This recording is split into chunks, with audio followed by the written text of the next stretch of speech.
2020 presidential race. We're tracking the Texas stories in the presidential contest, from the Texans in the race to all candidates' efforts to reach voters and raise money in the state.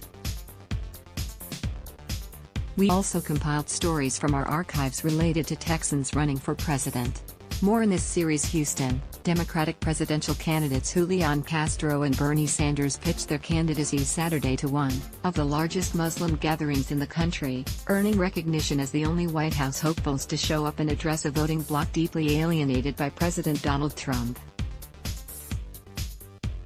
Addressing the annual convention of the Islamic Society of North America, Castro and Sanders pledged to overturn Trump's travel ban, which targets several Muslim-majority countries, and vowed to create a vastly more welcoming environment for Muslims in the United States. "It begins at home by saying that you are full partners in American progress," Castro told thousands of attendees inside the George R. Brown Convention Center. "The fact is, as I know, that Muslim Americans for generations have been part of the fabric of our American family. They have helped make America the great nation it is, and we need to fully embrace it." Too often in our country's history, the message to the Muslim American community has been that somehow you're the enemy or you're the problem, and I completely disagree with that. Organizers said they invited all presidential candidates, Democrats and Republicans, and only Castro and Sanders came. While Muslim leaders praised their attendance, they also did not mince words about the rest of the field. The Texas Tribune thanks its sponsors. "It's important that the presidential candidates engage American Muslims directly on the issues that matter most to us," Kalia Bayat of the Pillars Fund, a pro-Muslim philanthropy group, said in a statement ahead of the convention. "While it's good to see that two of them are planning to attend, we need the others to step up if they want our community's consideration."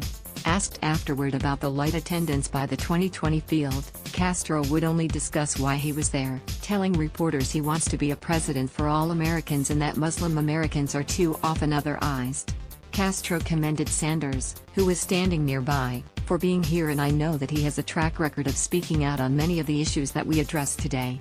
Sanders, the independent U.S. Senator, got a particularly enthusiastic response inside the convention hall as he gave a speech that hit on his usual campaign themes while zeroing in on issues specifically affecting the Muslim world, including in foreign policy. He was introduced by his campaign manager, Faiz Shakir, who is Muslim. "We must speak out when we have a president and an administration who believe, and I quote, that Islam hates us," Sanders said, referring to a comment Trump made while campaigning for president in 2016. "We must speak out at hate crimes and violence targeted at the Muslim community and call it what it is, domestic terrorism."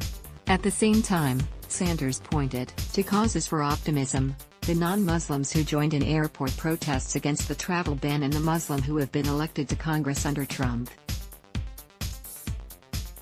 "What that tells me is that the American people understand our country is at our best when we stand together regardless of our religious or spiritual beliefs," Sanders said. On foreign policy, Sanders touted his 2002 opposition to the Iraq War, which, he noted, created instability in the region and gave rise to the Islamic State terrorist group whose victims are overwhelmingly Muslim. Sanders also broached a topic that has not gotten wide discussion in the 2020 field, criticizing India for recently revoking the autonomy of Kashmir, a disputed region with Pakistan. "India's action is unacceptable," Sanders said.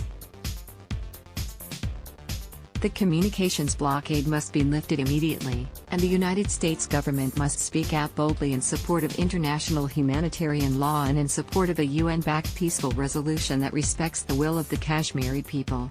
Both Castro and Sanders made other stops in Houston prior to the ISNA convention. Castro appeared at a protest organized outside a migrant detention facility on the outskirts of downtown, railing against the Trump administration policy of separating migrant children from their parents at the border. The Texas Tribune thanks its sponsors. Become one. "We want to say, ya basta." With this policy, enough with the cruelty of the Trump administration, Castro said at the protest, which was organized by the Service Employees International Union, adding that Trump has made migrants a scapegoat and a political piñata ever since he started his campaign 4 years ago. Sanders, meanwhile, headlined a low-dollar campaign fundraiser at an Indian-Pakistani restaurant where he was introduced by Abdul El-Sayed, a former Michigan gubernatorial candidate. Sanders spoke about creating a movement bigger than any one election but also expressed confidence about his chances in Texas, saying he was asking for support to help me win the Democratic primary here, and I think we can do it. Democratic presidential candidates will descend on Houston again next month when 10 are set to participate in the third primary debate at Texas Southern University. Castro told reporters he was looking forward to the debate because Houston represents the future of our country, growing, young and diverse, and will showcase the best of Texas. Read related Tribune coverage. Let's block ads. Why?